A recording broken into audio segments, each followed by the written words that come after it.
আমাদের বড় মা এই যে ভাইরাল বড় মা মুড়ি ভাজ দিছে, গ্রাম বাংলার ঐতিহ্য।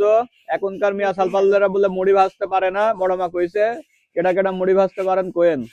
এই যে হ্যালো গাইস, মুড়ি খাওয়া যান, আমরা বাংলার ঐতিহ্য ধরে রাখছি, মুড়ি খেতে আসেন, দাঁত রইলো।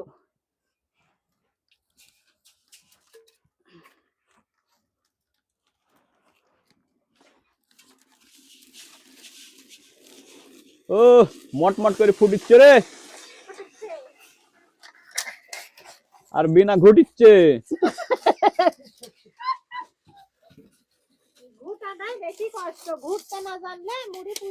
তাই নাকি? ও ছোটবেলা আমি মার সাথে কত করে দিছি দিনি মা কও। হ্যাঁ ও আমিও পারি মুড়ি ভাজি, দেখাও তাক করি। পারি আমি, ওই বলি আমাকে লাভ নাই। ও বলি লাভ নেই।